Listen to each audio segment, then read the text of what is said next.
नमस्कार, जोहार झारखंड देख रहे हैं आप। आपके साथ मैं हूं शिप्रा झा और बुलेटिन में सबसे पहले बात करेंगे सीएम से जुड़ी बड़ी खबर की। दिल्ली पहुंचे सीएम हेमंत सोरेन, अमित शाह के आवास पर पहुंचे हैं हेमंत सोरेन। बड़ी खबर आपको बता रहे हैं, सीएम से जुड़ी हुई बड़ी खबर सामने आ रही है। बताया जा रहा है कि हेमंत सोरेन अमित शाह से मिलने उनके आवास पर पहुंचे। केंद्रीय गृह मंत्री से हेमंत सोरेन की मुलाकात हो रही है। यशवंत सिन्हा के नामांकन से हेमंत सोरेन ने दूरी बना ली, तो ऐसे में सवाल है कि क्या एनडीए को समर्थन देंगे सीएम हेमंत सोरेन? क्या द्रौपदी मुर्मू का समर्थन करेंगे सीएम हेमंत सोरेन? क्योंकि यशवंत सिन्हा का आज नामांकन था, उसमें विपक्षी दलों के तमाम नेता मौजूद थे, लेकिन जेएमएम का कोई भी प्रतिनिधि यशवंत सिन्हा के नामांकन में मौजूद नहीं था। और अभी एक खबर सामने आ रही है, सीएम हेमंत सोरेन अमित शाह के आवास पर पहुंचे हैं। तो ऐसे में सवाल ये कि राष्ट्रपति चुनाव में कि क्या द्रौपदी मुर्मू का समर्थन करेंगे सीएम हेमंत सोरेन? हमारे सहयोगी अमितेश अधिक जानकारी के साथ जुड़े हुए। अमितेश, कितना वक्त बीत गया दोनों के बीच में मुलाकात का, और क्या लगता है इस मुलाकात के क्या मायने?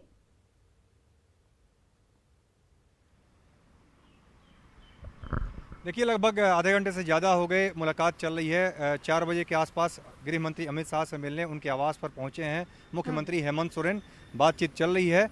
निश्चित रूप से झारखंड के जो तमाम इशूज हैं उसको लेकर के चर्चा होती है। लगातार राज्य सरकार की तरफ से कहा जाता है, इस बात को लेकर बार बार चर्चा होती है कि राज्य का बकाया है केंद्र के ऊपर 1,30,000 करोड़ से भी ज़्यादा है, उसको लेकर के जरूर चर्चा करेंगे। इसके अलावा राज्य के तमाम जो इशूज हैं उसको लेकर चर्चा होती है। लेकिन जो ताज़ा घटनाक्रम है, जिस तरह से द्रौपदी मुर्मू एनडीए की तरफ से प्रत्याशी बनाई गई हैं राष्ट्रपति पद के लिए, और दूसरी तरफ अपोजिशन की तरफ से यूपीए की तरफ से बनाया गया है यशवंत सिन्हा को एक साझा उम्मीदवार बनाया गया है, तो जेएमएम के सामने सबसे बड़ी समस्या है। द्रौपदी मुर्मू खुद चाहती हैं कि जेएमएम उन्हें समर्थन करे, उन्होंने समर्थन मांगा भी है जेएमएम से, हेमंत सोरेन से। दूसरी तरफ जो बीजेपी की भी स्ट्रेटजी यही रही है कि जेएमएम को किसी तरह से अपने पाले में लाया जाए राष्ट्रपति पद के उम्मीदवारी के मौके इस बहाने, और द्रौपदी मुर्मू का समर्थन जेएमएम की तरफ से किया जाए। क्योंकि संथाल आदिवासी हैं द्रौपदी मुर्मू भी, और जेएमएम भी आदिवासी समुदाय की ही राजनीति करती है, खासतौर से आदिवासी हितों की बात करती है। झारखंड मुक्ति मोर्चा के लिए काफ़ी मुश्किल है इस वक्त किसी भी तरह से द्रौपदी मुर्मू का विरोध करना, उनके खिलाफ जाकर के यशवंत सिन्हा को वोट करना। यही वजह है कि जो रांची में बैठक हुई उसमें भी किसी नतीजे पर अब तक सामने कोई फाइनल डिसीजन नहीं हुआ है। और ये कहा जा रहा है कि आज जो अमितेश, और जो एक्शन अभी तक जेएमएम के देखने को मिले हैं, उससे ये भी जाहिर हो रहा है कि शायद यहाँ पर द्रौपदी मुर्मू को समर्थन मिल सकता है, क्योंकि नामांकन आज जब हुआ तो उसमें जेएमएम के कोई प्रतिनिधि शामिल नहीं थे।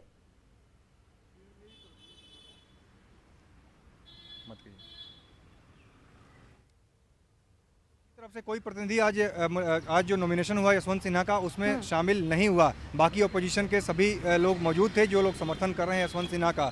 तो आज हेमंत सोरेन पहुंचे हैं दिल्ली, और आज इस बात का खुलासा होने की पूरी उम्मीद है। गृह मंत्री अमित शाह से उनकी मुलाकात चल रही है, और इसके बाद मल्लिकार्जुन खड़गे हैं जो कि कांग्रेस के नेता हैं, उनसे मुलाकात होनी है मुख्यमंत्री हेमंत सोरेन की। और उस मुलाकात के बाद इस बात की संभावना है कि हेमंत सोरेन खुलासा कर देंगे कि द्रौपदी मुर्मू के समर्थन में जेएमएम है या किसे समर्थन करते हैं। थोड़ा और इंतजार करना होगा, उसके बाद सीएम हेमंत सोरेन बताएंगे, यानी कि जेएमएम की तरफ से बताया जाएगा कि आखिर जेएमएम इस बार राष्ट्रपति चुनाव में किसका समर्थन करने जा रहा है। बढ़ते हैं आगे।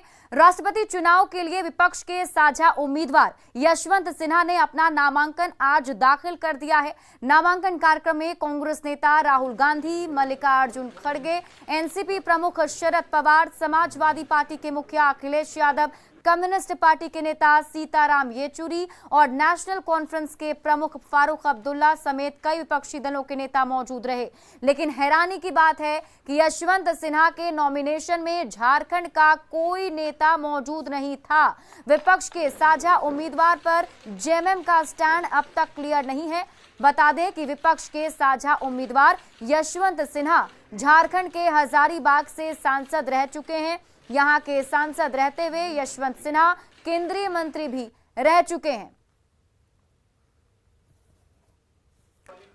तो विपक्ष के राष्ट्रपति पद के उम्मीदवार के नामांकन में झारखंड से किसी के शामिल नहीं होने के बाद सवाल उठ रहा है कि क्या द्रौपदी मुर्मू का समर्थन करेंगे हेमंत सोरेन?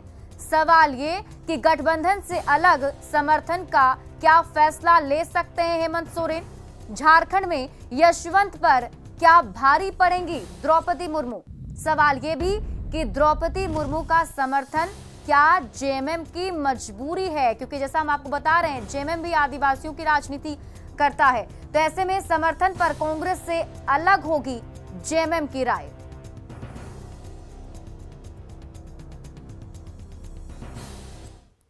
इधर बीजेपी प्रदेश अध्यक्ष दीपक प्रकाश ने कहा कि झारखंड मुक्ति मोर्चा को द्रौपदी मुर्मू के समर्थन में अपना विचार स्पष्ट करना चाहिए। तो सांसद सुनील सोरेन ने कहा कि झारखंड मुक्ति मोर्चा को अपनी आत्मा की आवाज को सुननी चाहिए, द्रौपदी मुर्मू के पक्ष में समर्थन देना चाहिए। इसके इतिहास में आजादी के बाद पहली बार कोई आदिवासी और आदिवासी महिला राष्ट्रपति पद की उम्मीदवार बनी, इसलिए अंतरात्मा की आवाज भी कांग्रेस के लोग हैं। कांग्रेस में भी ऐसे कई आदिवासी समाज के विधायक हैं, वो भी एनडीए गठबंधन के उम्मीदवार द्रौपदी मुर्मू को वोट देंगे, ऐसा मुझे विश्वास है। मृदुभाषी गवर्नर रही हैं, वेदाग रही हैं और उनके राज्यपाल के कार्यकाल में हम कह सकते हैं कि हम सब लोगों ने एकेडमिक चीज़ों को भी आगे बढ़ाने का काम किया था। और एनडीए की ओर से राष्ट्रपति पद की प्रत्याशी द्रौपदी मुर्मू को समर्थन में जेएमएम की ओर से फैसला नहीं लेने पर बीजेपी ने निशाना साधा। बीजेपी ने आरोप लगाया कि जेएमएम का आदिवासी प्रेम केवल दिखावा है और वे अपने परिवार से बढ़कर दूसरे किसी आदिवासी का हित नहीं देख सकते। आदिवासी महिला को राष्ट्रपति के लिए प्रत्याशी बनाने को लेकर बीजेपी ने गर्व की बात कही, साथ ही इस पर जेएमएम की प्रतिक्रिया को नौटंकी करार दिया। देखिए, आदिवासी और आदिवासियत के नाम पर राजनीति करने वाली जेएमएम श्रीमती द्रौपदी मुर्मू को समर्थन देने के मुद्दे पर पूरे तरीके से एक्सपोज हो गई है। ये स्पष्ट हो गया है कि इनके लिए आदिवासियत का मतलब सिर्फ और सिर्फ सोरेन परिवार है। अगर किसी दूसरे आदिवासी को देश के सर्वोच्च पद पर जाने का मौका मिलता है तो ये इनकी तरफ से स्पॉन्टेनियस समर्थन होना चाहिए था, पर ये बार्गेनिंग कर रहे हैं। ये लगता है मुझे उचित नहीं है। और जो इतिहास है वो हेमंत सोरेन को अपने इस दोहरे रोल के कारण कभी माफ नहीं करेगा कि जब एक साधारण गरीब परिवार से आने वाली आदिवासी प्रेसिडेंट बनने वाली हैं तो अभी तक उनका समर्थन नहीं आया। साफ है कि इनके लिए सिर्फ आदिवासी हित की बात करना एक नौटंकी है। लातेहार के बरवाडीह में जेजेएमपी उग्रवादियों ने जमकर उत्पात मचाया है। यहां बरवाडीह से हुटार तक सड़क निर्माण कार्य चल रहा है, जिसमें उग्रवादियों ने देवरी नदी के पास पुलिया निर्माण में लगे पोकलेन और मिक्सर मशीन को क्षतिग्रस्त कर दिया। घटना की जानकारी मिलते ही पुलिस की टीम ने नक्सलियों का पीछा किया, लेकिन अंधेरे का फायदा उठाकर नक्सली फरार हो गए। आपको बता दें कि यहाँ इंडियन इलेक्ट्रिकल सर्विस की ओर से काम कराया जा रहा है और नक्सली मनोहर जी के दस्ते पर घटना को अंजाम देने का आरोप लग रहा है। हम लोग के साथ तो मारपीट नहीं की, वो मशीन को ग्लास साइड का तोड़ डाला, आगे का डाला, हथौड़ा डाला तो नहीं टूटा, और क्योंकि मेरे मशीन में जाली लगाया हुआ है। तो एक मिलर भी है, मिलर का भी ग्लास तोड़ा। उनके बाद हम लोग को बोल के चला गया। हैं उनकी मांगे क्या थी, हम लोग को बस इतना ही बोला कि बोल देना कि जेजेएमपी मनोहर जी के आदमी है कि मदन जी को बोल देना। मनोज जायसवाल का जो रोड कंस्ट्रक्शन वाला काम हो रहा है उसमें कुछ एक दो गाड़ी के शीशा फोड़ दिया है। फिर हम लोग पीछा करते हुए लोग अंधेरा का लाभ उठाते हुए कोई नदी के पार भागने में सफल रह गए। थाना प्रभारी इस संबंध में मुझे बताए थे और हम लोग बराबर निगरानी में थे, लेकिन हम लोग पकड़ पाने में असमर्थ है। फिर भी हम लोग का जो भी लोकेशन है या तो उनका रहने का स्थान है उसका वेरीफाई करके कार्रवाई करने का प्रयास है। गढ़वा में लोगों ने पुलिस पार्टी पर हमला बोल दिया। घटना रंका थाना क्षेत्र के स्थित सरका गांव की है, जहां विवादित जमीन पर काम रोकने गई पुलिस पर लोगों ने हमला कर दिया। अचानक हुए हमले में रंका थाने के दारोगा गंभीर रूप से जख्मी हो गए, जिन्हें अस्पताल में भर्ती कराया गया है, जहां उनकी हालत खतरे से बाहर है। पुलिस ने आरोपियों के खिलाफ मामला दर्ज कर लिया है और आगे की कार्रवाई में जुट गई है। सिंगा सरकार जी, तो वहाँ पे हुआ क्या, मैंने मामला कैसे? शिवनाथ सिंह से हमारा खेत है वहाँ पे 14 एकड़ का पूरा प्लॉट है। तो वो शिवनाथ सिंह नाम का एक आदमी जोत दिया, उसे जुताई कर दिया। हम लोग भी गए थे जुताई कराने। उसी क्रम में वैसा वैसे हुआ। फिर उसने आया, टांगी उंगी लाया अपना औजार और कुछ हंसुआ वगैरह रेतीले चीज़ें और सब पे हमला कर दिया। घाटा पहले सरवण बाबू देख रहे थे, पदाधिकारी जमीन विवाद को लेकर के। उसमें वो भूइयाँ सब है कि कौन है, वो सब तक कोई कागज़ पत्र नहीं है। ज़मीन मालिक का कोर्ट के न्यायालय के आदेश से, तो पेट्रोलिंग में हम थे, हमको आदेश हुआ कि जाकर देख लीजिए। हम गए तो हमको भी घेर करके मारपीट करना शुरू कर दिया था। गुमला में ओडिशा के सीमावर्ती रेला हातू जंगल में पुलिस के साथ इनकाउंटर के बाद 2 अपराधी पकड़े गए थे। उनके पास से AK-47 जैसे घातक हथियार बरामद हुए थे। उनकी निशानदेही पर बसिया पुलिस की टीम ने कुम्हारी कापरी गांव में छापेमारी की और इस दौरान बंद पड़े स्कूल भवन के कमरे में छिपाकर रखे गए कारतूस और हथियार को जब्त किया। जब्त सामानों में 20 पीस गोली, 9 mm का टॉय पिस्टल, एक एयर गन के साथ ही एक खाली मैगजीन, 2 स्मार्टफोन और कई इलेक्ट्रॉनिक गैजेट भी मिले हैं। फिलहाल बसिया पुलिस पूरे मामले पर नजर बनाए हुए है और मामले की छानबीन कर रही है। गोड्डा का दमाकोल जलप्रपात पिकनिक स्पॉट और वीकेंड पर छुट्टी बिताने के लिए बेहतरीन जगह बन चुका है। यहां गोड्डा के साथ ही दूसरे जिलों और बंगाल से भी लोग घूमने के लिए आते हैं। सुंदर पहाड़ी प्रखंड कार्यालय से करीब 20 किलोमीटर दूर पहाड़ पर स्थित है दमाकोल वाटरफॉल। यहां करीब 50 फीट की ऊंचाई से पानी गिरता है। इस जगह के टूरिस्ट डेस्टिनेशन बनने की अपार संभावना है, लेकिन प्रशासन की उदासीनता से दमाकोल का अब तक विकास नहीं हो सका। यहां ना तो सुविधाएं हैं और ना ही प्रशासन की ओर से सुरक्षा के पुख्ता इंतजाम।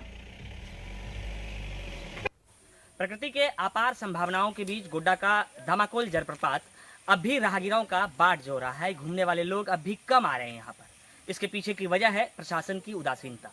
जिस तरीके से गोड्डा के सुंदर पहाड़ी में करीबन 50 से 60 फीट ऊपर से झरना गिरता है और लोगों को वो प्रभावित करता है, तो लोग आने शुरू हो चुके हैं अब यहाँ पर। लेकिन बावजूद इसके प्रशासन की जो कुव्यवस्था है उसकी वजह से यहाँ पर लोग कम आते हैं। कुछ स्थानीय युवक हैं यहाँ पर जो यहाँ घूमने आते हैं, जो बताते हैं कि अपार संभावनाएं इस क्षेत्र में है कि पर्यटन की दिशा में इसे आगे बढ़ाया जाए। बावजूद इसके जिला प्रशासन अब तक इस ओर अपनी नजर आकृष्ट नहीं कर पाती है और यही कारण होता है कि इस तरीके से का जलप्रपात आपके शहर में होने के बावजूद आपके शहर में किसी भी तरीके का जो पुख्ती व्यवस्था है वो नहीं होती है। पिकनिक स्पॉट माना जाता है इसे, लेकिन बावजूद प्रशासन हो, पर्यटन विभाग हो, वो इस ओर अपनी नजर आकृष्ट नहीं कर पाती है। कुछ युवक हैं जो यहाँ घूमने आते हैं, इनसे हम बातचीत कर लेते हैं। नहाने वोने के लिए भी या पिकनिक मनाने के लिए, वीकेंड स्पेंड करने के लिए बहुत अच्छा जगह है। लेकिन फिर क्या रहता है कि लोग कम आ पाते हैं। सड़क भी सबसे बड़ी बात है यहाँ का सड़क, जो सड़क की ना के बराबर है, सिर्फ पत्थर है, जिस कारण से बहुत आदमी नहीं आना चाहते हैं क्योंकि बहुत प्रॉब्लम होती है आने में।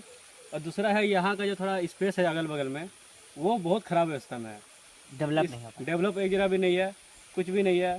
तो अब नीचे उतरिएगा, रास्ता भी नहीं, वो भी नहीं है, लेकिन जगह अच्छा है। जगह अच्छा है।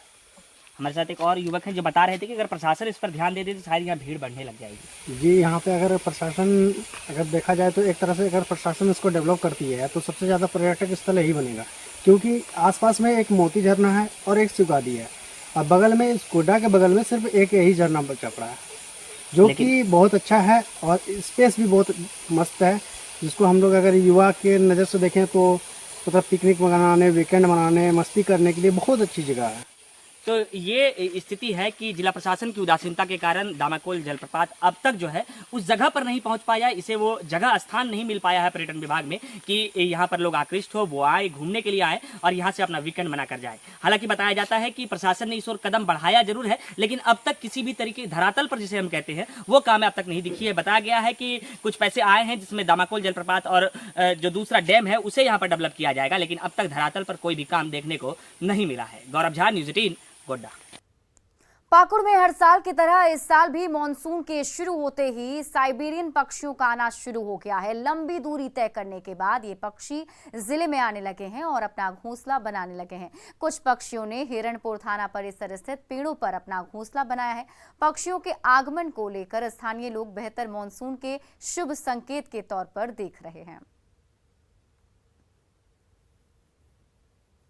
इस थाना का इतिहास रहा है कि वर्षों से यहाँ पर प्रवासी पक्षी मानसून होते ही अपना डेरा यहाँ पर डाल लेते हैं और पूरा थाना परिसर को गुलजार कर देते हैं।